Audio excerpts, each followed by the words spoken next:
नमस्कार मित्रांनो, गौरी गणपतीच्या निमित्ताने दरवर्षी आपण अरुण रामपूरकर काका यांच्या घरी गौराईच्या दर्शनासाठी जात असतो. गौराईचं दर्शन आणि त्याचबरोबर गौराईच्या समोर साकारलेला अतिशय सुंदर देखावा. मागील अनेक वर्षांपासून रामपूरकर काका अखंडपणे अव्याहतपणे आपल्या गौराईंच्या समोर अनेक प्रकारचे वेगवेगळे देखावे साकारत असतात. यावर्षी देखील आपण त्यांच्या घरी गौराईचं दर्शन करण्यासाठी गेलो होतो आणि त्याचबरोबर त्यांनी साकारलेला अतिशय सुंदर सागरमंथन म्हणजेच समुद्रमंथनाचा अतिशय सजीव देखावा पाहण्यासाठी देखील आपण गेलो होतो. मागील व्हिडिओमध्ये रामपूरकर काकांनी साकारलेला हा समुद्रमंथनाचा संपूर्ण सजीव देखावा आपण पाहिलेला आहे आणि आपण सर्वांनी रामपूरकर काकांचे कौतुक देखील केलेले आहे. किंबहुना मी तर असं म्हणेल की जेव्हा जेव्हा गौराई येतात त्यावेळेस संपूर्ण सेलूवासियांचे लक्ष हे रामपूरकर काकांच्या गौराईकडे असते की नक्कीच यावर्षी त्यांनी गौराईंच्या समोर काहीतरी वेगळ्या प्रकारचे देखावे सादर केले असतील.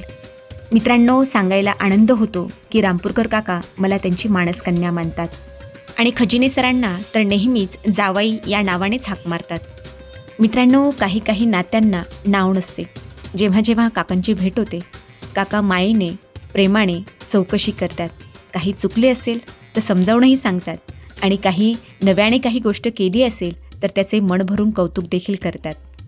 आजच्या या काळामध्ये निस्वार्थीपणे मनामध्ये कुठलाही हेतू न ठेवता अशा पद्धतीने निष्ठेने काम करणारी माणसं पाहिली आणि प्रेमाने बोलणारी आपुलकीने चौकशी करणारी जर माणसे पाहिली तर भविष्यामध्ये अशीही माणसे होती यावर आपला विश्वास बसणार नाही. आणि काल तर काकांनी अचानक आम्हाला आश्चर्याचा धक्काच दिला.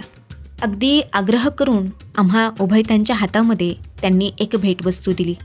भेटवस्तू हातात देतानाही तुम्हा उभयतांना ही भेटवस्तू नक्कीच आवडेल असे म्हणत त्यांनी आम्हाला त्यांच्या घरातील छोटीशी त्यांची बाग दाखवली. बाग छोटीशीच होती. अगदी कमी जागेमध्ये त्यांनी अतिशय सुंदर बाग त्या ठिकाणी फुलवलेली होती. वेगवेगळ्या प्रकारची अनेक प्रकारची रोपे त्या ठिकाणी होती. विविधता तर होतीच, परंतु अतिशय सुंदरता त्या कमी जागेमध्ये त्यांनी त्या ठिकाणी एकवटून आणली होती. मित्रांनो, तुम्ही या ठिकाणी बघू शकता अनेक प्रकारच्या वृक्षांनी सुशोभीकरण केलेलं त्यांचं घर हे नक्कीच प्रत्येकाला त्या ठिकाणी आकर्षित करणारं होतं.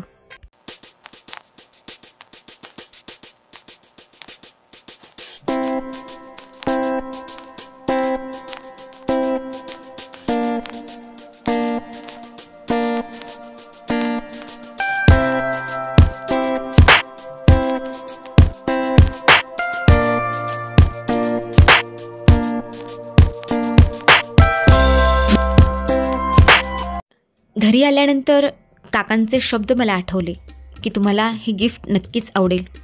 हे माहीत होतं की काकांची कल्पनाशक्ती ही अलौकिक आहे. नक्कीच यामध्ये वेगळं काहीतरी असणार आहे हे आम्हा दोघा उभयतांना माहीत होतं आणि त्या उत्सुकतेमुळे आम्ही ते गिफ्ट या ठिकाणी उघडायला सुरुवात केली.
मित्रांनो, आता तुम्हाला विश्वास बसलाच असेल की मी हे जे वाक्य उच्चारले की काकांची कल्पनाशक्ती ही अलौकिक आहे.